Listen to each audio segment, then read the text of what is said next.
ठंड में सुबह 4 बजे उठने वाली बहू का 12 बजे उठने वाला ससुराल। कविता नाम की औरत शालीमार बाग नाम के शहर में अपने परिवार के साथ रहती थी। उसका परिवार पैसों से बहुत अमीर था। कविता की बस एक इच्छा थी कि उसको अपने एक लौते बेटे के लिए गांव की लड़की ही चाहिए थी। और उसके परिवार में ननद रेखा, उसका बेटा विनय और पति रमेश रहते थे।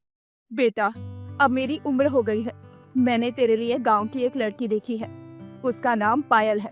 बहुत ही सुंदर और सुशील लड़की है। तो कल मैं उसका रिश्ता मांगने उसके घर जाऊंगी। माँ, मैंने आपको पहले भी बोला है, जैसा आपको ठीक लगे आप वैसा करो। आप जिससे बोलोगे मैं उससे शादी कर लूंगा। ठीक है बेटा, मैं कल ही उसके घर पर रिश्ता लेकर जा रही हूँ। कविता अगले दिन रेखा के साथ पायल के घर रिश्ता लेकर जाती है, जहाँ पायल की माँ कविता से कहती है, बहन, मेरी बेटी ने जरूर पिछले जन्म में कोई पुण्य कमाए होंगे जो आप जैसा ससुराल उसे मिला। मैं तो बहुत खुश हूँ। बस मेरी बेटी शादी के बाद हमेशा खुश रहे। बहन जी, उसकी चिंता मत करिए। आपकी बेटी हमारे घर में बहुत खुश रहेगी। तो अगले ही महीने मेरे बेटे विनय की शादी आपकी बेटी पायल से तय कर देते हैं। गरीब पायल, जो कि गांव में अपनी माँ के साथ रहती थी, उसका रिश्ता शहर के बहुत अमीर घराने में तय होने जा रहा था। अगले महीने ही दोनों की शादी हो जाती है। और जब शादी करके पायल पहली बार अपनी ससुराल आती है, तो गाड़ी से नीचे उतरती है तो अपने सामने अपना बड़ा सा बंगला देखकर उसके होश उड़ जाते हैं। और वो मन ही मन में खुद से कहती है, आज तक मैं बस गरीबी में रही, मगर आज इतना अमीर ससुराल देख के मुझे रोना आ रहा है। मेरे ससुराल वाले दिल से भी अमीर हैं और वैसे भी अमीर हैं। ये कितना बड़ा घर है, इसमें तो मेरा पूरा गांव आ जाएगा, जैसे मैं टीवी में देखती थी। मेरा घर बाहर से कितना सुंदर है। अब ये बाहर से इतना सुंदर है तो अंदर से कितना सुंदर होगा। अरे पायल, इतनी ठंड में बाहर तुम क्या खड़ी ही रहोगी? अब अंदर भी चलो, मेरी तो यहाँ कुल्फी जम रही है। कुछ ही देर में पायल अपने पूरे परिवार के साथ घर में जाती है, जहाँ कविता अपनी बहू का कलश गिराकर गृह प्रवेश करवाती है। कुछ ही देर में पायल अपने कमरे में जाती है और फिर अपना कमरा देखकर पायल अपने पति से कहती है, तुमसे एक बात कहूँ, मैंने तो कभी सोचा भी नहीं था कि मैं किसी बड़े घर की बहू बन सकती हूँ, पर मुझे यहाँ आकर बहुत अच्छा लग रहा है। और हमारा घर जितना सुंदर बाहर से है, उससे भी ज्यादा सुंदर अंदर से है। और मैं भी तुमसे कुछ कहूँ, ये घर सुंदर है मगर उससे भी ज्यादा सुंदर तुम लग रही हो। मेरी माँ की पसंद को तो मानना ही पड़ेगा। वैसे ठंड बहुत ज्यादा है, अब मुझसे ठंड बर्दाश्त नहीं हो रही। मैं तो चला सोने। पायल और विनय कपड़े बदलकर कुछ देर बात करते हैं और सो जाते हैं। मगर पायल तो गांव से थी, तो उसको तो सुबह 4 बजे उठने की आदत थी। और अगली सुबह भी ऐसा ही हुआ। पायल 4 बजे उठ जाती है और नहाने जाती है और जोर से गाना गाते हुए नहाती है। कभी कभी मेरे दिल में ख्याल आता है कि जैसे तुझको बनाया गया है मेरे लिए। अरे वाह वाह वाह, ये ठंडे ठंडे पानी से ठंड में नहाने में कितना मजा आ रहा है। पायल नहा धोकर तैयार हो जाती है और विनय को उठाने लगती है। विनय जी, उठो, सुबह के 4 बज गए हैं। इस वक्त सुबह जल्दी उठकर हमें नहा लेना चाहिए। सुबह पूजा पाठ करनी चाहिए। तुलसी जी को जल और सूर्य देव को जल चढ़ाने के बाद खाना बनाना चाहिए। आप भी उठ जाओ। मेरी माँ कहती है, जो देर तक सोते हैं उनके शरीर में राक्षस प्रवेश कर लेते हैं। अरे पायल, तुम अपनी माँ की बातें अपने तक ही रखो और प्लीज तुम्हें जो करना है तुम वो करो। मुझे बहुत ज्यादा ठंड लग रही है। इस ठंड में मेरी जान मत लो और ना ही सुबह 4 बजे मुझे नहाने की बात करो। हमारे घर में सर्दियों में सब 12 बजे ही उठते हैं, समझी? क्या कहा? 12 बजे? अरे तब तक हमारे गांव के लोग दोपहर का खाना खाकर आराम करने चले जाते हैं। सच में क्या शहर में सुबह 12 बजे होती है? राम राम, मैं तो चली पूजा करने। अब सबसे पहले पायल पूजा करने के लिए घर के मंदिर में जाती है और जोर जोर से आरती करने लगती है और घंटी बजाकर पूजा कर रही होती है।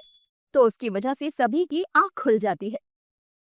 माँ, अभी तो सुबह की सिर्फ 4:30 बजे है, तो भाभी इतनी ठंड में सुबह सुबह आरती क्यों कर रही है? माँ, मुझे और सोना है, ठंड भी लग रही है। आप जाकर भाभी को चुप करवाओ ना, मेरा कॉलेज भी तो है। रेखा के कहने पर कविता मोटी सी शॉल ओढ़कर कमरे से उठकर मुंह बनाते हुए बाहर आती है। पायल बहू, भजन गाना बंद करो, तुम्हारे शोर से हमारी नींद खुल रही है। मन में भजन गाकर शांति से भी पूजा की जा सकती है ना। अभी सिर्फ सुबह के 4:30 बज रहे हैं और इस ठंड में इतनी जल्दी कौन उठता है। सासू माँ, सुबह उठना तो अच्छी बात है। अच्छा चलिए, अब आप उठ गई हैं तो आप जाकर नहा लीजिए। वैसे भी मेरी पूजा हो चुकी है, अब मैं रसोई में जा रही हूँ अपनी पहली रसोई के लिए। अरे बहू, तू पागल है? हमारे घर में सब 12 बजे उठते हैं और तुम चाहती हो मैं इतनी सुबह, वो भी ठंड में, 4 बजे नहाने जाऊं। तुम्हें आदत है, तुम नहाओ, मैं तो चली सोने। इतना बोलकर कविता अपने कमरे में सोने के लिए चली जाती है, जिसके बाद पायल रसोई में अकेली खड़ी होकर अपनी पहली रसोई में हलवा, पूरी, पराठे, कचौड़ी सब बनाती है और घर वालों के उठने से पहले पूरे घर का काम कर देती है। तभी सब उठ के खाना खाने आते हैं। अरे ये क्या, ये कोई वक्त होता है उठने का? दोपहर के 12 बज रहे हैं और आप में से तो कोई भी अभी तक नहाया नहीं है। मेरी माँ कहती है ठंडी हो या गर्मी, इंसान को रोज 4 बजे उठकर नहाना चाहिए, उसके बाद ही कोई काम करना चाहिए। आप सबसे पहले जाकर नहा लो, उसके बाद ही खाना मिलेगा। अरे भाभी, इतनी ठंड में कौन नहाता है और मुझे कॉलेज भी जाना है, तो आप मुझे ब्रेकफास्ट दे दो। पर ननद जी, बिना नहाए आपके शरीर में आलस आ जाएगा और इससे आपको आगे जाकर बहुत दिक्कत होगी। रेखा, मेरी बहू सही कह रही है, हम सब पहले नहा के आते हैं, उसके बाद खाना खा लेंगे। माँ, मैं नहीं नहाने वाली।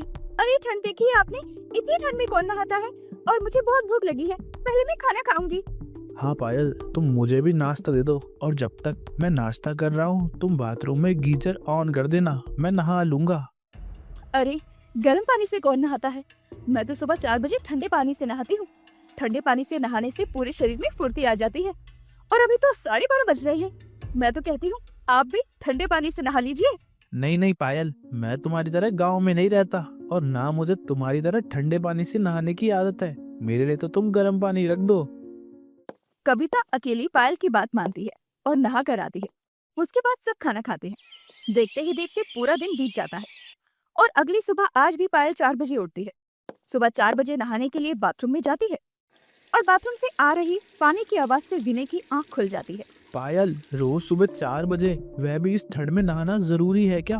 अरे तुम्हारी वजह से अब रोज मेरी नींद खराब होने लगी है। अरे मैं रात को देर से सोया था। जी मैं क्या करूं, मेरी आंख सुबह 4 बजे अपनी आंख खुल जाती है और आप भी उठ गए तो आप भी नहा लीजिए। आप इतनी लेट ऑफिस जाते हो, आपके बॉस आपको कुछ बोलते नहीं? चलो, मुझे आरती करने जाना है।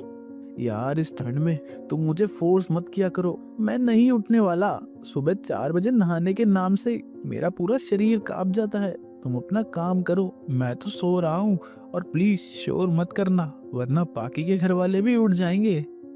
रोज की तरह आज भी पायल पहले पूजा करती है, उसके बाद रसोई में नाश्ता बनाने लगती है और इस बार जब वो रसोई में काम कर रही थी तो उसकी चूड़ी, पायल और बर्तन की आवाज से घर में सो रहे सभी लोग परेशान हो जाते हैं। सुनिए जी, सुबह के 4:30 बजे हैं और बहू फिर से रसोई में खाना बनाने लगी है।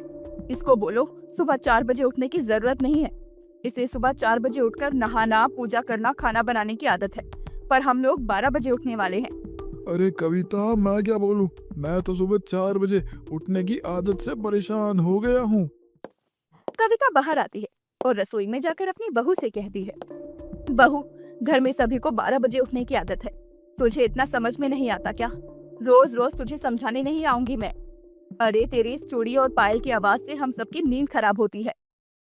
पायल को अच्छा नहीं लगता और अब वो जब सुबह उठती तो अपनी पायल और कंगन उतार कर रसोई का काम करती। इसी तरह कुछ दिन बीत जाते हैं।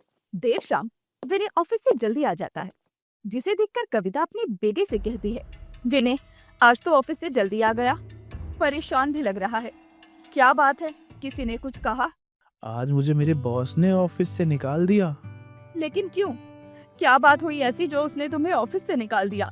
मैं कई दिनों से रोज लेट पहुंचता था ऑफिस और इसीलिए उन्होंने मुझे ऑफिस से निकाल दिया। जी, मैंने आपको कहा था कि आप ये 12 बजे उठकर ऑफिस जाते हो, तो कोई भी बॉस आपको काम पर क्यों ही रखेगा? हाँ, मुझसे गलती हो गई, मैंने तुम्हारी बात नहीं मानी और मैं ठंड में बहुत आलसी हो गया और उसकी वजह से आज मेरी जॉब चली गई। जी हाँ, भले ही आप मेरी तरह 4 बजे नहीं उठ सकते, मगर 7 बजे भी तो उठ सकते हो। आप तो सीधा ही 12 बजे उठते हो। हाँ पायल, अब तुम जब बोलोगी मैं उठ जाऊंगा और ठंड में आलस नहीं करूंगा। पायल की बात सुनकर अब विनय तो सुधर जाता है और समय से उठने लगता है, मगर अभी भी उसकी सास और ननद पर उसकी बातों का कोई फर्क नहीं पड़ता और वो 12 बजे उठना बंद नहीं करते। ऐसे ही एक दिन उसकी सास की तबीयत खराब हो जाती है और वो कहती है, अरे बहू, जल्दी आ, मेरे पेट में बहुत दर्द हो रहा है। आह, ये अचानक मेरे पेट को क्या हो गया? अरे माँ जी, मुझे लगता है आप दिन में 12 बजे उठती हो ना, तो सुबह की ठंडी हवा लेती भी नहीं हो और ना ही सुबह की अच्छी धूप। ऊपर से पूरे दिन रजाई में रहती हो, तो आपके पेट में गैस हो गई होगी, जिसकी वजह से आपको दर्द हो रहा है। बहू, तू ज्यादा डॉक्टर मत बन। तू सुबह 4 बजे उठ के हमारी नींद खराब करती है, इसलिए मेरी नींद कच्ची पक्की हो जाती है। और तू मुझे सुबह 4 बजे नाश्ता बनाकर 12 बजे खिलाती है, उस वजह से मेरे पेट में दर्द हो रहा है। तभी वहाँ डॉक्टर आता है और कविता का चेकअप करके कहता है, देखिए कविता बहन, आपके पेट में बहुत ज्यादा गैस हो गई है। ऊपर से आपके शरीर में विटामिन और कैल्शियम दोनों की कमी है। ऐसे तो आपको आगे जाके बहुत बीमारियों का सामना करना पड़ेगा। जी डॉक्टर, आप मुझे बताइए कि मैं क्या करूं। देखिए माना, इस बार ठंड बहुत ज्यादा है और आपकी बहू ने तो मुझे बताया कि आप तो 12 बजे उठती हैं और न ही एक्सरसाइज करती हैं। तो सबसे पहले सुबह जल्दी उठने की कोशिश कीजिए और सुबह चलना फिरना शुरू कीजिए। देखिए, इंसान को हमेशा चलते फिरते रहना चाहिए, नहीं तो बीमारियां लग जाती हैं। जी डॉक्टर साहब, मैं समझ रही हूँ आप क्या बोलना चाह रहे हैं और जैसा आपने कहा है अब से मैं वैसा ही करूंगी। डॉक्टर अब दवाई देकर वहाँ से चला जाता है। तब कविता सबको खाने की टेबल पर बुलाती है और कहती है, देख बहू, तू सही कहती है कि मेरे 12 बजे उठने से ही मैं बीमार हुई हूँ। मेरे शरीर में आलस आ गया है और अब मैं तुझे ये जिम्मेदारी दे रही हूँ कि तू मेरा ख्याल रखेगी। मगर बहू, मैं तुझसे एक चीज बोलना चाहती हूँ, तुझे भी वो बात माननी पड़ेगी। हाँ माँ जी, कहिए, आप मेरी सासू माँ है, जो आप बोलेंगी मैं वही करूँगी। देख बहू, माना कि हम 12 बजे उठते हैं और वो हमारी गलती है, पर तू भी 4 बजे उठकर हम सबकी नींद खराब करती है, तो तू भी जल्दी उठने की आदत को बंद कर दे और अब से हम सब 7 बजे उठ जाया करेंगे। माँ जी ठीक है, जैसा आप कहें। मैं पूरी कोशिश करूंगी कि अपनी ये सुबह 4 बजे उठने की आदत को दूर कर दूं और आप सबकी सुबह की नींद खराब ना हो, जिससे हम सब एक टाइम पर उठकर अपने कामों में लग सके।